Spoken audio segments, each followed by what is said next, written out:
think my last film proved that whilst the cameras on these phones are impressive, they're not great in low light. So I've actually abandoned that last film. But previously... Today's a big day. When we bought this place up in Scotland, we inherited a Pleyel antique grand piano because they couldn't find a home for it. It's about 150 years old, and as we have learnt with other videos I've made about pianos only tend to last for about 100 years. So this one is well and truly dead, although it's really, really very beautiful. I've inquired with a piano kind of restorers about how much and the success we could expect of restoring this piano fully. So literally removing the dulcimer inside and putting a new key bed in. They quoted me £30,000, at which point this piano would be worth £300. So I don't think, unfortunately, it's going to be worth it. And this is such a wonderful room to work in. I really wanted something that I can write on, particularly with the new album project I've got coming up. So this little bad boy is going today, and because I've been so busy, I haven't been able to sample her for Prosperity. So I'm basically grabbing a twilight session because it's the only time that the house is quiet, and it's at an hour where the owls in the tree behind this piano isn't kind of kicking off. So basically what I've got is my M149s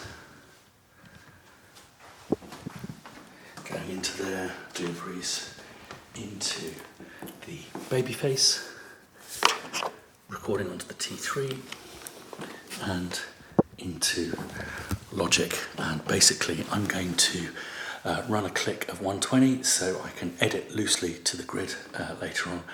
But because the kids are asleep upstairs, I have to be super quiet, so this is going to be a very quiet nighttime Pleyel piano sample.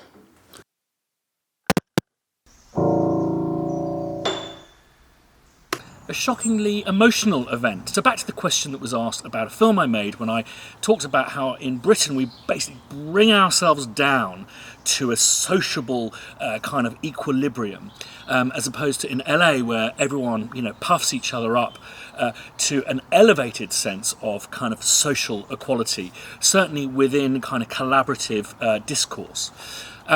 For the benefit of those of you who've not spent time in Britain, or conversely, for those of you who haven't spent time in LA, here's 3 examples of differences of saying the same thing. So we've got this chap over here who is Britain, and this chap over here who is LA.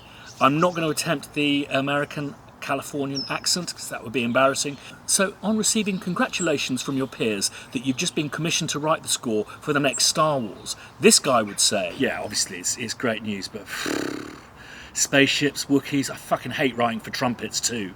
And this guy would say, oh thanks, I don't know, this is just something that I've been dreaming of all my life. I'm so excited about this, and if it wasn't for like friends like you, I just wouldn't be in this amazing position with this amazing opportunity. So, thank you. And I think it's very interesting because the Brit over there, basically he's receiving the praise, but he's getting you down, driving the whole thing down so as you're not to feel jealous or that he's getting too big for his boots. So he's not elevating him, above you.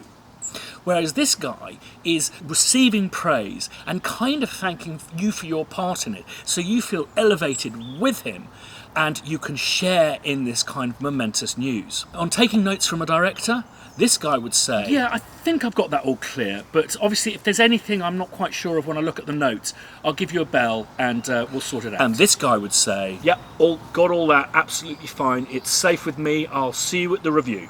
And both of those statements contain equal amounts of bullshit. I think it's unfair to say that in LA everyone bullshits. But ostensibly what he's doing is he's managing the director's expectations. So the director's going to feel uncomfortable that maybe this guy hasn't understood it fully until he receives the inevitable phone call clearing things up, at which point the director will feel happy.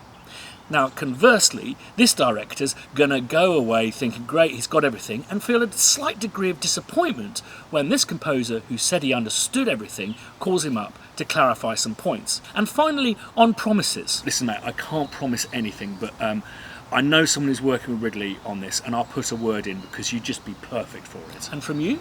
Oh, you have to do this. Now listen, my sister-in-law plays tennis with Ridley's daughter, and I'll put a call in and I'll get you on this. This is perfect. Again, they're both saying the same thing, which is, I'm not going to call them for you.